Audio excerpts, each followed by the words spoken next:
بسم اللہ الرحمن الرحیم۔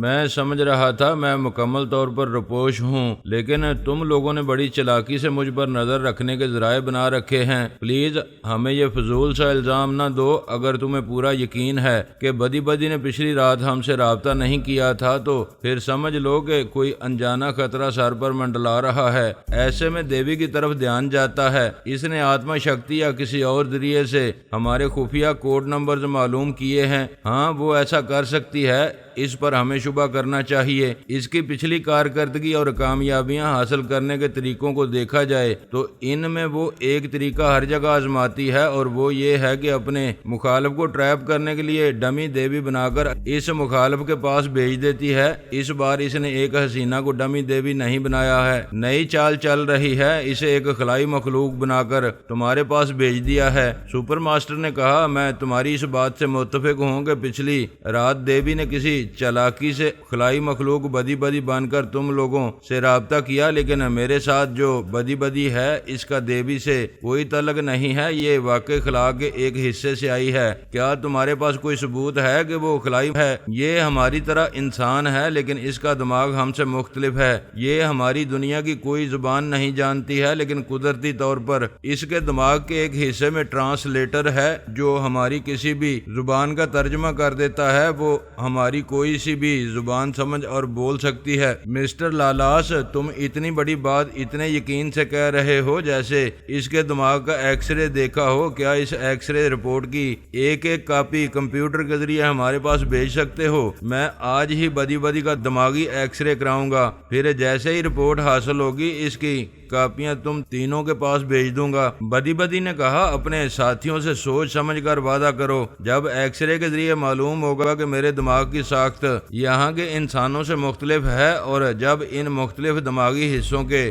فنکشنز اس دنیا کے ڈاکٹروں کی سمجھ میں نہیں آئیں گے، تو پھر یہ بات ریڈیو، ٹی وی اور میڈیا پریس کے ذریعے تمام دنیا میں پھیل جائے گی۔ یہاں کے ڈاکٹر اور سائنسداں میرے دماغ اور ساخت اور اس کی کارکردگی کا تجزیہ کریں گے۔ یہ سب کچھ تمہاری دنیا والوں کے لیے ایک عجوبہ اور نیا تجربہ ہوگا، لیکن میں خطرات میں گر جاؤں گی۔ یہاں میرے جو دشمن خلا سے آئے ہوئے ہیں انہیں میرا پتہ معلوم ہو جائے گا، پھر تمہاری دنیا میں خلائی مخلوق کی ایسی جنگ چھڑے گی جس سے مجھے تو نقصان پہنچے گا ہی، لیکن تمہاری دنیا کے لوگ بھی تباہ و بربادی سے محفوظ نہیں رہ سکیں گے۔ وہ بول رہی تھی اور سپر ماسٹر اس کی باتیں تحریر کی صورت میں سکرین پر پیش کر رہا تھا۔ بدی کی ساری باتیں پڑھنے کے بعد کچھ دیر کے لیے رابطہ ختم ہو گیا۔ ریمی ریز اور ٹیری ٹیلر ایک دوسرے سے مشورہ کر رہے تھے۔ پھر ریمی ریز نے کمپیوٹر کے ذریعے کہا، مسٹر لالاس، پہلے تو اس بات کی تصدیق ہو جائے کہ بدی واقعی خلائی مخلوق ہے۔ تصدیق کی ایک صورت یہ ہے کہ بدی اپنے ان دشمنوں کے نام بتائے جو اس کی طرح خلا سے آئے ہیں۔ اس کے دشمنوں کو ٹریپ کرنے کی کوشش کریں گے۔ ان میں سے جو ہماری گرفت میں آئے گا ہم اس کا دماغی ایکس رے کرائیں گے اور ایک نئی ساخت کے دماغ کا تجزیہ کرنے کے لیے اسے ڈاکٹروں اور سائنسدانوں کے حوالے کریں گے۔ اس طرح بدی کے دماغی ایکس رے کی ضرورت پیش نہیں آئے گی۔ اس کے کسی دشمن کو پتہ نہیں چلے گا کہ وہ تمہارے ساتھ رپوش رہتی ہے۔ سپر ماسٹر نے بدی سے کہا، دونوں ساتھی بڑی معقول باتیں کر رہے ہیں۔ ان کے طریقہ کار کے مطابق تم میرے ساتھ بالکل محفوظ رہو گی۔ تم اپنے دشمنوں کے نام بتاؤ۔ وہ بتانے لگی۔ سپر ماسٹر اسے تحریر کی صورت میں اسکرین پر پیش کرنے لگا۔ مسٹر آر اور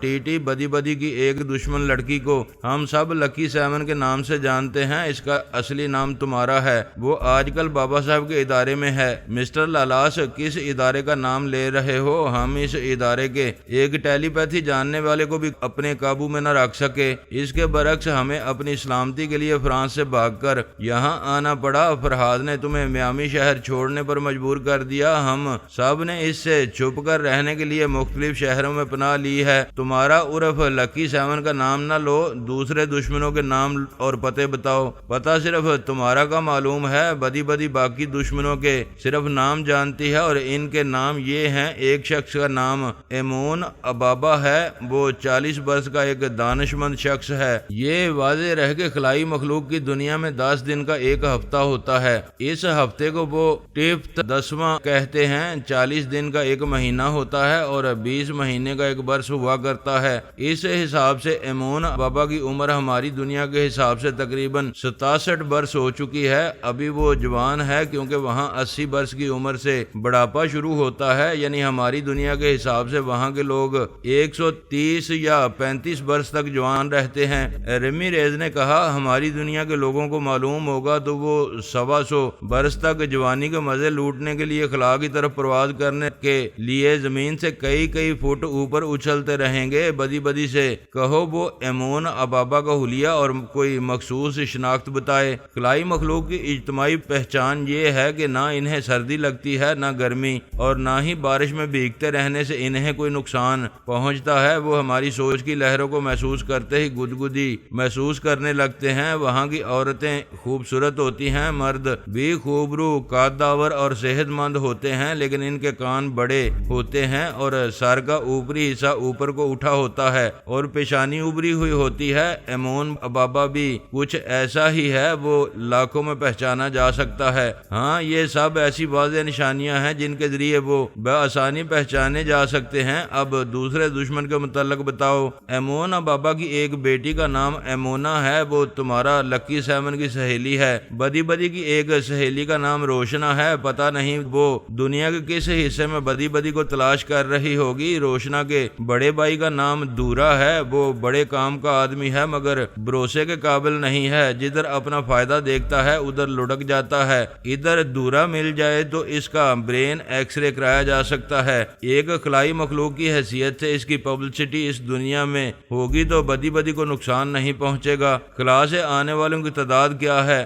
بدی بدی کے علم کے مطابق 5 ہیں، ان سے 2-4 زیادہ بھی ہو سکتے ہیں۔ 5ویں کا نام پاور پلانر ہے، وہ اس دنیا میں اپنی حکومت قائم کرنے کے لیے یہاں کا جائزہ لینے آیا ہے اور دنیا کے مختلف حصوں میں سفر کر رہا ہوگا۔ پھر تو اس پاور پلانر کے ارادے بڑے خطرناک ہیں۔ یہاں حکومت قائم کرنے کا مطلب یہ ہے کہ ہماری دنیا کے تمام انسانوں کو محکوم اور غلام بنانا چاہتا ہے۔ ریمی ریز نے کہا ہمیں سب سے پہلے پاور پلانر کو تلاش کر کے اس کا خاتمہ کرنا چاہیے، اور خاتمہ کرنے سے پہلے اس کے اندر سے یہ تمام باتیں اگلوانا چاہیے کہ وہ مخلوق سائنس اور ٹیکنالوجی میں اور جنگی ہتھیاروں کی تیاری میں ہم سے آگے ہیں یا پیچھے۔ سپر ماسٹر نے بدی بدی کے کہنے کے مطابق جواب پیش کیا۔ بدی بدی کہتی ہے اس نے یہاں کی دستاویزی فلمیں دیکھی ہیں۔ ان فلموں سائنس اور ٹیکنالوجی کے بارے میں جو کچھ دکھایا گیا ہے وہ خلائی مخلوق کے سامنے ایسا ہی ہے جیسے ہم ارضی دنیا والے سائنس اور ٹیکنالوجی کی پہلی کتاب پڑھ کر اسکول کی لیبارٹری میں تجربہ کر رہے ہوں۔ بدی بدی وارننگ دے رہی ہے کہ پاور پلانر سے کبھی سامنا ہو جائے تو فوراً اس سے دوستی کا ہاتھ بڑھاؤ ورنہ دشمنی بہت مہنگی پڑے گی۔ مسٹر لالاس ہم نے صرف یہ اعتراض کرنے کے لیے ابھی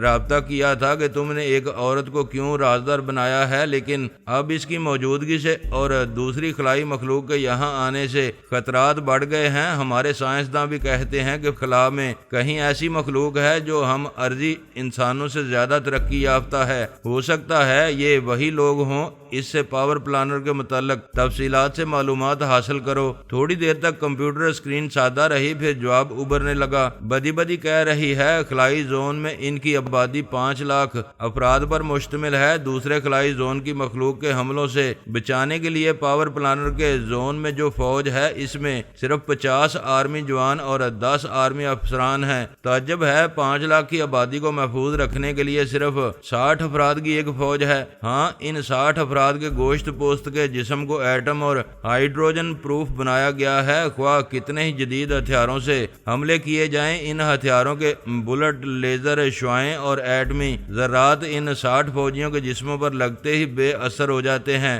ان 60 فوجیوں کو صرف قدرتی موت آ سکتی ہے، خلائی حملے اور حادثات انہیں نہیں مار سکتے۔ یہ فوجی جو وردیاں پہنتے ہیں ان میں جدید خطرناک ہتھیار چھپے ہوتے ہیں۔ بظاہر ان کے پاس کوئی ہتھیار نظر نہیں آتا لیکن نہ سمجھ میں آنے والے اسلحے سے لیس ہوتے ہیں۔ اسکرین پر تحریر بدلنے لگی۔ اب دوسری تحریر کہہ رہی تھی سپاہیوں کی تعداد اس لیے زیادہ ہوتی ہے کہ ایک سپاہی کی ہلاکت کے بعد دوسرا سپاہی اس کی جگہ لے سکے، لیکن پاور پلانر کے زون میں جب کوئی سپاہی مرتا ہی نہیں ہے تو پھر سپاہیوں کی تعداد کیوں بڑھائی جائے؟ ہماری دنیا میں جو پاور پلانر آیا ہوا ہے کیا اس کا تعلق فوج سے ہے؟ ہاں، فوج میں جو 10 افسران ہیں وہ سب پاور پلانر کہلاتے ہیں۔ مثلا power planner 1، power planner 2، planner 3، اس طرح وہ نمبر 10 تک غیر ارادی طور پر پہچانے جاتے ہیں۔ ہماری دنیا میں جو پاور پلانر آیا ہوا ہے اس کا نمبر 7 ہے۔ ٹیری ٹیلر نے تحریر کے ذریعے کہا،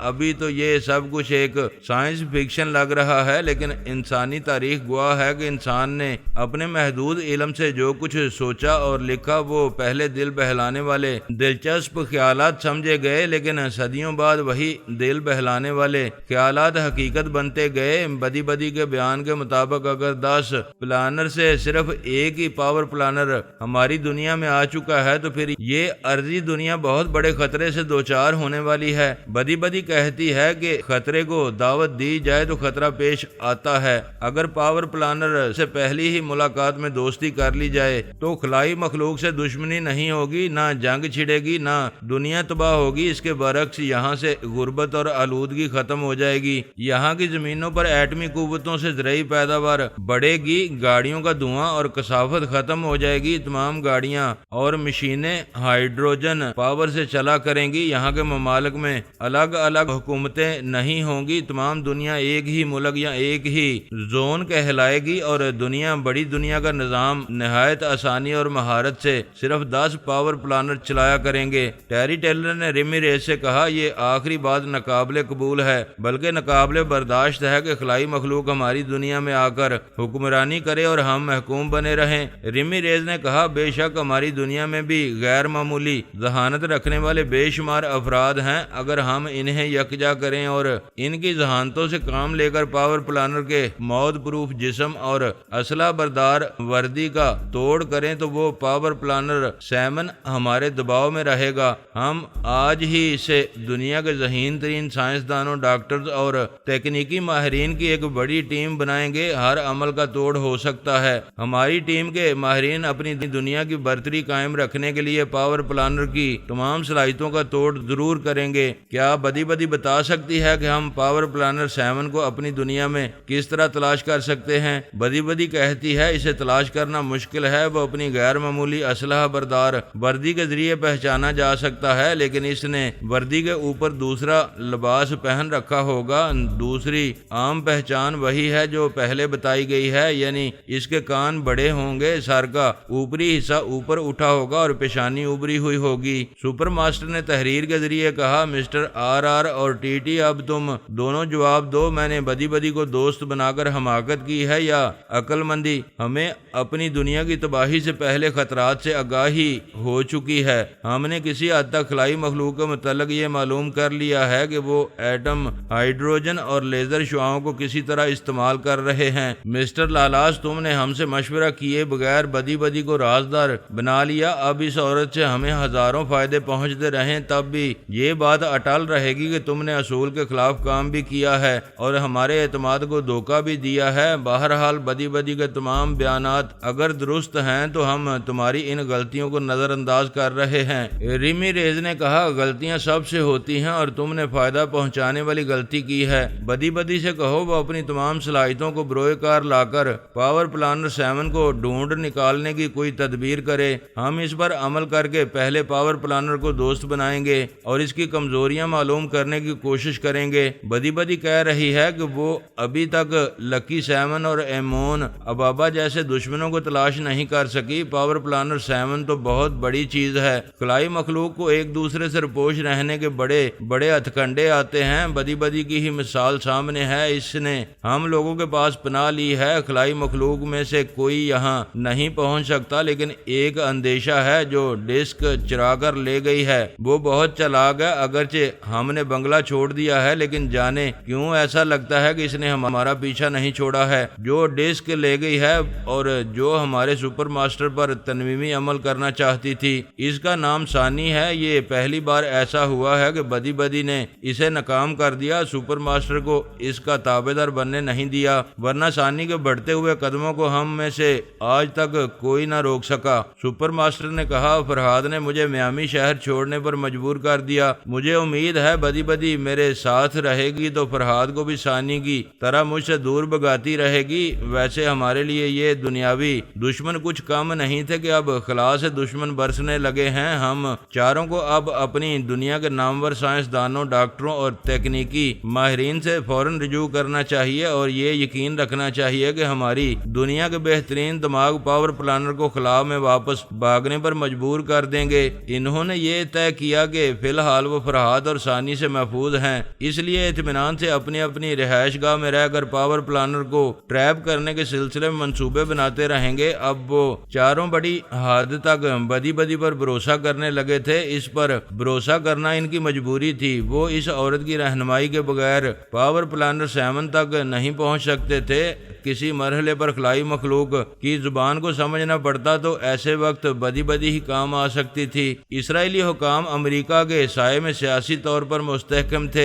کئی اسلامی ممالک پر اسرائیل کی فوجی قوت کی داغ بیٹھی ہوئی تھی اور کئی اسلامی ممالک ایسے تھے جو بظاہر یہودیوں سے نفرت کرتے تھے اور درپردہ انہی یہودیوں سے تجارت بھی کرتے تھے۔ مملکت اسرائیل کی بڑھتی ہوئی قوت نے ان اسلامی ممالک کو سیاست میں دوگلی پالیسیاں اختیار کرنے پر مجبور کر دیا تھا۔ اسرائیل کی سیاسی فوجی قوت برقرار تھی لیکن ٹیلی پیتھی کے میدان میں ان کے خیال خوانی کرنے والے غباروں کی ہوا نکل گئی تھی۔ ایک وقت تھا جب خیال خوانی کرنے والے خاصی تعداد میں تھے، پھر وہ رفتہ رفتہ دیوی کے زیر اثر آ گئے تھے۔ ان میں سے کئی افراد دیوی کے لیے کام کرتے ہوئے مارے گئے تھے۔ کبھی آدم برادرز کی خفیہ یہودی تنظیم نے بڑے زور شور سے امریکہ کو بھی پریشان کر رکھا تھا۔ بابا صاحب کے ادارے سے تعلق رکھنے والے، ٹیلی پیتھی کا علم رکھنے والے بھی خفیہ یہودی تنظیم کے کسی ایک فرد تک پہنچ نہیں پاتے تھے، اور جب دیوی نے مینڈولا کے ذریعے اس تنظیم میں گھسنا شروع کیا تو پھر اس تنظیم کا شرازہ بکھیر کر رکھ دیا۔ اب وہاں صرف 3 خیال خوانی کرنے والے رہ گئے تھے، ایک ایلپا تھی اور دوسرا رابرٹ کلون اور